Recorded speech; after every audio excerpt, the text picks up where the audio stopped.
Hello and welcome to Erica Reacts to Phish videos. Before we begin today, I'd like to announce that this review was donated by Edward C., who donated via Cash App. Just the very modest amount of $20, but it's the first amount I've earned as a creator independently. And so there we go. This is going to go to the top of the list because these videos do take me, even if it's only a 15-minute video, it takes me over an hour of work to edit everything together. I have to combine the audio from the microphone with the iPad, screen recording, with everything. It's a lot of work, actually. So that's what we're doing. So today I'm going to watch on my iPad. The request has been for Phish Halfway to the Moon. I just want to point out the hilariousness of the fact that the Phish people apparently hate, quote, chompers. Chompers are people who talk during concerts. So I find it very funny that they watch a reaction video, which is all about people talking to their reactions to a concert, and then they call me a chomper. It's like, well, yes, I am actually a professional chomper, believe it or not. So, Phish Halfway to the Moon, iPad. That is not the video I wanted to watch. Okay, here we have a little concert from, this was not specified which one, so we're going to go with July 30th, 2022. It's because this is in 4K and this is a 10-minute video. Wow, there's a shorter one from 2013, but in the studio one's only 6 minutes. Okay, we're gonna do this, and then I have to go to work. All right, we have that again. That's psychedelic opening. Oh, that's fine. It's a chord and then a discorded chord, different key. Okay, like great.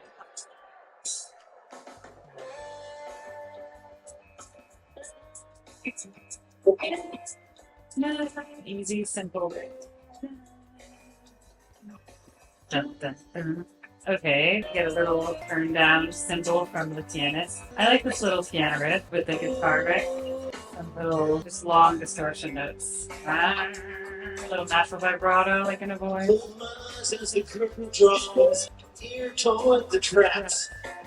I've never heard him sing lead before.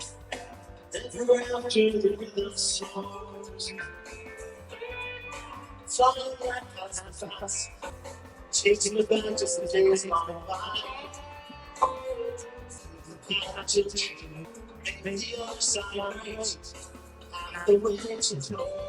Alright, he's arranged that smartly where when he's actually singing, he has he holds more of the piano chords.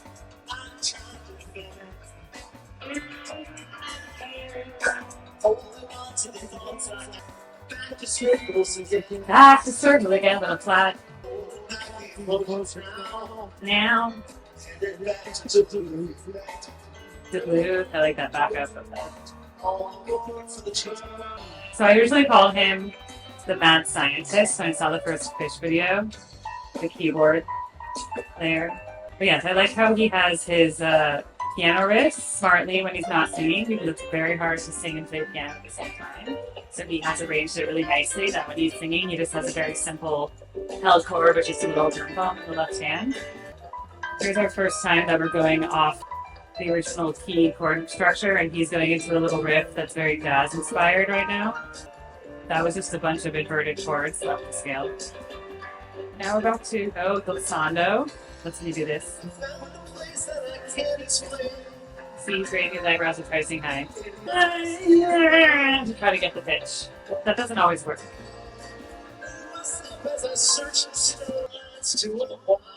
His voice is very nasal. He could round out his tongue more. I like the backups that Trey's singing. It's nice harmony. Mike's just in the background of this one. Haven't even seen much of him yet.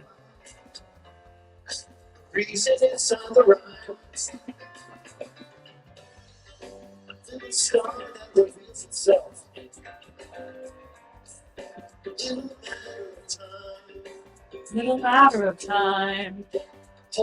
It's kind of a simple song. Takes the ball at the roofbeams. Like that. The conversation. I'm guessing he wrote this. I like that when it's called Halfway to the Moon, they say half the way to the moon. It's a nice poetic device. But yeah, given all the piano riff featuring and that he's the one singing, I'm gonna guess that he wrote this. And then we have Trey mainly focusing on these long guitar notes in his melody. Yeah, this is now we're getting more of variety between the guitar and the piano, not necessarily working together in the same chords, but they did come together just now to make a harmony. But in between that, they were off on their own adventures thematically. Mike's just grooving along with his bass line. I haven't really noticed anything remarkable about his bass playing in this. It's just seems very basic rock. Okay, he just pointed, so I think he's symbolizing something to the band. Maybe that was, let's repeat that again one more time. Yeah, finally they're showing Fishman. Even they haven't even had him on video this whole time. It's got fan blowing on him or something. This has mainly been on the piano too. Hasn't even been on the synth.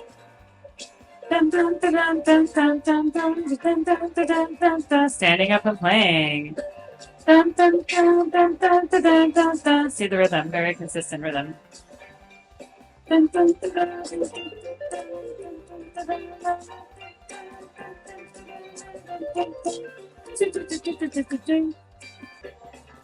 Because they're just intervals, they're not full notes.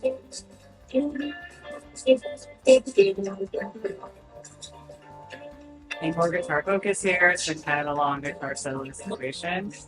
This piano is just kind of long with rhythm. Okay, so Trey sings this part. You love something that's a little flat. You could be there and not even know. Said so what? Doing just fine.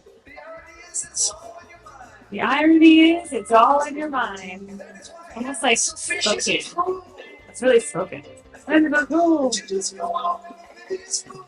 They added harmony, but it was very spoken singing. It was fun. The rest of it was very talked. Monotone. You can just go on one note. That is why I have this so vicious and cruel. The bass is cool. It's a groove. There's the rail, as I've been told it's called. The people who are down in the mosh pit right in front. Apparently it's a very sacred kind of ancient rite to get down there. And you can't just show up down there. You have to be initiated into the cult.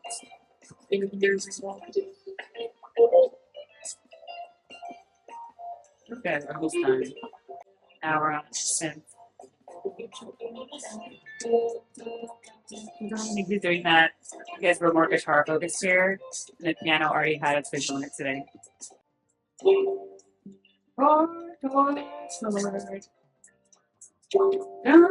Sharing's out. Oh, I think it's pink. The lighting wasn't good before. It was hard to tell. We're just winding down on this. It's all just hear the little synthesizer at the end. That like ring. Okay, let's talk about it. So, I think that it was a very accessible song in terms of what I've heard. Again, I think this is my 5th Phish song that I've ever heard. This one's pretty accessible. in terms of it didn't have too much atonality. It didn't have too much. Not that I'm not saying too much is a bad thing, more just like generally it didn't have these long atonal sections. It was more of a basic groove going along. My opinion, and this is just my own, I don't know anything about this. I could be completely wrong. Feel free to correct me in the comments.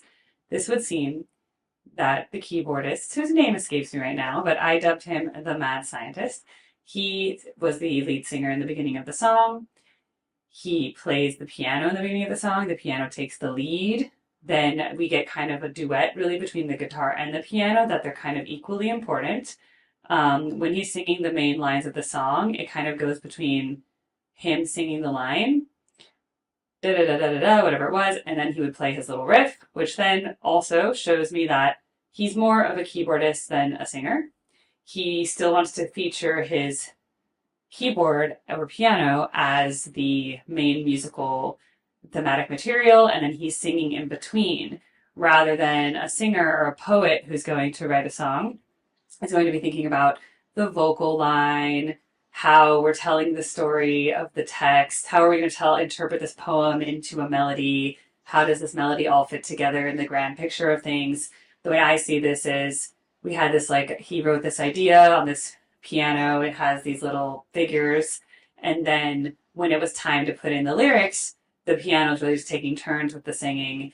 One, I think, realistically, again, as I said while I was listening, while he's actually singing, he kind of does like a simple like this and then just kind of grooves, holds. It's because it's really hard to do something really complex on piano while you're also singing because it's multiple things. You have a rhythm here, you have a rhythm here. You often have a pedal, and then as a singer, you're thinking about rhythms, notes, and everything.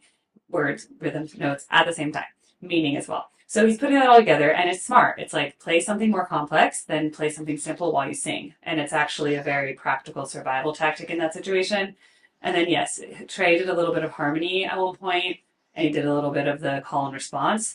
I thought that was nice. And then I would just be interested to know why they chose for Trey to do that second section alone, which to me was, again, more of a monotone, da-na-na-na-na, like kind of one note, almost like it's just a spoken thing. And that's why I started responding back as if it was like a camp cheer. You know, camps are like, we don't want to go to school. You know, like then I respond. It almost felt like that, honestly, the spirit of the song. So again, I haven't really processed the lyrics. These ones were easier for me to understand. I would say that the mad scientist keyboardist, he has better diction than I've heard in some of the other songs because I couldn't understand the lyrics at all in some of these other songs. I was actually repeating them back right away, as you heard during the track. If you notice in the recording, they filmed mostly from stage right, which is where the keyboard is. They barely even filmed Mike, the bassist, and the drummer, Fishman, until kind of the end, really. At one point, they're like, oh, yeah, by the way, they're here too. But you really saw this, in my opinion, would appear to be this is the keyboardist's song. This is his moment. This is his solo. This is his composition. Let's feature him. And then, of course, Trey being the front man, he had to have his moment too. So they gave him his moment as well. So that's my overall interpretation of this song. Do I think it's Mozart? No. I don't think it's like, is it Wagner? No. It's not something like amazing. This one to me is not as memorable as like YEM or Divided Sky. This is better though than Mole, obviously. This is better than the one I think I just heard, Carini. Carini was fine. I mean, this is similar to Carini in a way in that it reminded me of more just like a typical rock song. It was kind of like a typical jam band rock song with just a little more keyboard focus. But other than that, I didn't think there was anything like, oh my God, this song's going to like change the world and I'm just going to listen to this and have a profound moment. Whereas, for example, when I was growing up, I was really into like the Doors for a while, and I would just listen to, you know, Baby Let Me Light My Fire, and then the other one from that album. Oh my God, I just like listen to that all the time. Oh, break on through to the other side. I don't know why. To me, that's just like a really like profound song, and then all the like guitar solos. Like I just like want to listen to it over again and over and over. And over. This one, I'm like, I don't know if I would listen to that again. Maybe the studio recording is a little more compelling because it might be just a bit tighter because it's only 6 minutes. So I would be willing to explore that. But again, not a bad song. There's nothing wrong with it. And I do like that keyboardist got to sing. He is flat sometimes, and he tends to do, a lot of singers do this. They kind of like squint and go like this when they want to sing it high. Like they know they're a little bit under pitch, and they're like, maybe if I just like squint a little bit and go like this, the pitch will go up. And there is something to that in vocal pedagogy. There is something to these faces a bit. They can create a little more space sometimes. That can help. But what I actually noticed from his singing is that he tends to be very nasal. So, more forward. And that is usually because they're not creating enough space in the back, because you need to lift the soft palate, the velum as we call it, in the back to create, instead of talking like this, they talk like this, right? So you have to lift the soft palate. You can do this to feel the feeling, the sensation of the back lift. So anyway, that's my assessment. Happy to keep listening to songs. Thank you for donating the $20. It's much less than I make an hour teaching voice lessons, but it helps me to keep creating. So if you want me to review a specific song, it doesn't even have to be Phish. It could be anything. Just send me money and you'll go to the top of the list. I'm going to prioritize the biggest bidders, obviously, because that's just smart business. All right, well, peace be with you all, and I'll see you in the next video. Bye.